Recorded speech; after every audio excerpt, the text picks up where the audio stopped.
कानी बहू। किशोरी लाल जी के बेटे राघव की शादी की बात जगह जगह चल रही थी, लेकिन किशोरी लाल जी को कोई लड़की पसंद ही नहीं आती थी।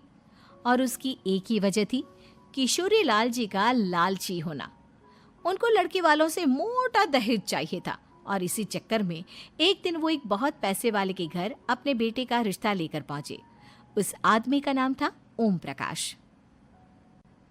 देखिए किशोरी लाल जी, मेरी एक ही बेटी है और मेरी सारी संपत्ति जायदाद सब कुछ मेरी बेटी नैना का ही है। पापा, नाम से लगता है बहुत खूबसूरत होगी। कितना अच्छा नाम है ना, नैना। ओ, वैसे बात तो सही है आपकी। अब इतना पैसा है, जमीन जायदाद है, इकलौती बेटी, आप भी क्या करेंगे? सब कुछ उसे ही देंगे ना। बिल्कुल ठीक पहचाना आपने। बस बेटी की शादी और सारी जायदाद उसके नाम। पापा, बिना देखे हाँ कर दीजिए ना। इतना अच्छा रिश्ता फिर कहाँ मिलेगा? माला माल हो जाएंगे हम। मैं अपनी बेटी को बुलाता हूँ। अरे नहीं नहीं नहीं नहीं, आपकी बेटी का नाम नैना है, सुनकर ही लगता है बहुत सुंदर होगी। रहने दीजिए अंकल, मैं तो आपकी बेटी के नाम से ही इतना खुश हो गया हूँ कि उसे बिना देखे शादी करने को तैयार हूँ।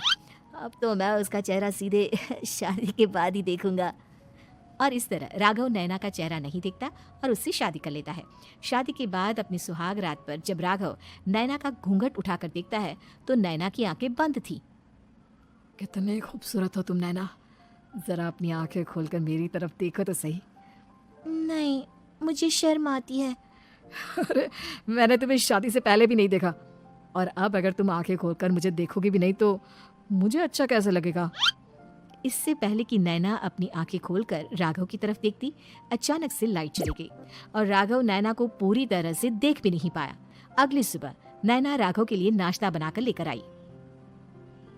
अरे ये क्या, आधा पराठा सेका हुआ है और आधा बिल्कुल कच्चा। ये तुमने क्या किया नैना? बहू, तुमने क्या आधा पराठा तवे से नीचे लटका कर रखा था, जो आधा सेका है और आधा कच्चा? मुझे जितना दिखेगा उतना ही तो सीखूंगी ना पापा जी। जहाँ जहाँ मुझे नजर आ रहा था वहाँ मैंने सीख लिया, जहाँ जहाँ नहीं दिखा वहाँ कच्चा रह गया होगा। इसका क्या मतलब है? ये कैसा मजाक कर रही है तुम? अरे बहू, तुमने इतना लंबा घूंघट क्यों लगाया हुआ है? देखो, हमारे घर में बहुओं को बेटी की तरह रखा जाता है, और फिर तुम तो इतना सारा माल लेकर आई हो। देखो, ये घूंघट डाल कर रखने की कोई जरूरत नहीं है। हाँ नैना, पापा जी ठीक कह रहे हैं, तुम तो आराम से रहो, अपना ही घर समझो। नैना अचानक से अपना घूंघट उठा लेती है। अरे ये क्या पापा, नैना की तो एक आंख फूटी हुई है। नाम से नैना, लेकिन ये तो कानी बहू निकली। मेरे साथ धोखा हुआ है, धोखा। बिना दिखाए अपनी कानी लड़की मेरे संग ब्याह दी। मुझे कानी बीवी नहीं चाहिए। मुझे अभी ओम प्रकाश जी से बात करनी पड़ेगी। आखिर उन्होंने मेरे साथ ऐसा किया क्यों? अरे, आप लोगों ने ही तो पापा से कहा था कि आप लोग शादी से पहले मुझे देखना नहीं चाहते। अब मेरे पापा पर क्यों इल्जाम लगा रहे हैं? अरे लेकिन उन्हें बताना तो चाहिए था ना कि तुम कानी हो, एक आंख से तुम्हें दिखाई नहीं देता। किशोरी लाल और राघव नाराज होकर ओम प्रकाश को अपने घर बुलाते हैं। पापा जी, ये आपने क्या किया? शादी से पहले बताया क्यों नहीं कि नैना की आंखों में परेशानी है? अरे, आप ही ने तो लड़की देखने से मना कर दिया था। अरे लेकिन आप बता तो सकते थे। आपको तो हमारी बेटी की प्रॉपर्टी चाहिए थी, वो भी पूरी की पूरी। अब क्या हुआ अगर उसे आधा दिखाई देता है? प्रॉपर्टी तो आपको पूरी मिल गई ना। अरे ये क्या बात हुई? मेरी शादी प्रॉपर्टी से नहीं, आपकी बेटी से हुई है। अब ये तो पहले सोचना चाहिए था, तब तो मेरी प्रॉपर्टी देखकर तुम्हारी जुबान लप लपा रही थी। लेकिन मैं कानी लड़की को अपनी बीवी बनाकर नहीं रख सकता। पापा, कुछ करिए ना आप। हाँ, करता हूँ। देखिए ओम प्रकाश जी, आप हमारे साथ ऐसा नहीं कर सकते।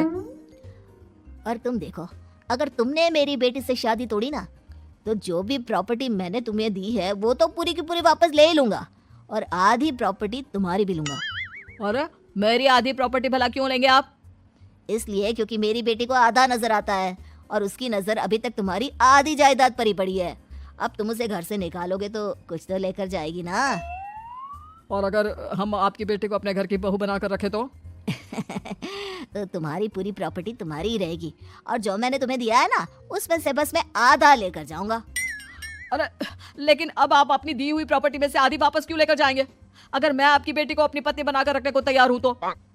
इसलिए ताकि भविष्य में अगर तुम मेरी बेटी को धोखा दो तो उसके पास कुछ तो रहे जो पति का हो। वैसे मेरे पास तो बहुत कुछ है, लेकिन अपने पति की कोई निशानी तो उसके पास होनी चाहिए ना। अब अगर तुमने मेरी बेटी को कानी कहा तो तुम्हें प्रॉपर्टी भी कानी ही मिलेगी, पूरी नहीं। जमाए राजा। किशोरी लाल और राघव समझ चुके थे कि वो बुरी तरह फंस चुके हैं और अब उनके पास वहां से निकलने का कोई चारा नहीं है। अब समझ में आया ना, लालच बुरी बला होती है। एक तो तुम्हें प्रॉपर्टी मिली, ऊपर से बीवी मिली, उसमें तुम्हें नखरे भी दिखाने हैं। आए बड़ी, चुपचाप बैठो तुम। कुछ दिनों के बाद नैना राघव की कार लेकर बाजार घूमने निकलती है और जब कार लेकर वापस आती है, अरे ये क्या, एक तरफ से मेरी गाड़ी पूरी खराब हो चुकी है। लगता है तुमने मेरी गाड़ी को किसी दूसरी गाड़ी के साथ एक्सीडेंट किया है। अरे अरे कितना बड़ा नुकसान कर दिया तुमने बहू। वो क्या है ना पापा जी, मुझे एक आंख से दिखाई नहीं दे रहा था, सामने से गाड़ी आ रही थी। मुझे तो सिर्फ आधा ही दिखाई दिया और वो गाड़ी मेरी कार से रगड़ते हुए निकल गई। अब मैं क्या करूं बताओ? अब इसे ठीक कराने के पैसे कौन देगा, तुम्हारे पापा? तुमने मुझसे इस तरह से बात की? अभी रुको। नैना राघव की शिकायत ओम प्रकाश को कर देती है। देखो राघव, अब जो मेरी आधी प्रॉपर्टी तुम्हारे पास थी ना, उसमें से आधी और मैं लेकर जाऊंगा, क्योंकि तुमने मेरी बेटी को डांटा। अरे नहीं नहीं पापा जी, गलती हो गई, माफ कर दो। गलती की तो कोई गुंजाइश ही नहीं। अगली बार मेरी बेटी को डांटा तो बची हुई आधी में से आधी और ले जाऊंगा। लालच के चक्कर में हम दोनों ने बहुत बड़ी गलती कर दी बेटा। एक तो तुम्हें कानी बहू मिली और ऊपर से जो माल मिला वो भी काना। इस तरह राघव की हर एक गलती पर ओम प्रकाश उसकी प्रॉपर्टी का आधा आधा हिस्सा लेकर अपना सारा माल वापस ले गया और राघव को कानी बीवी से काम चलाना पड़ा। भाई लालच वाकई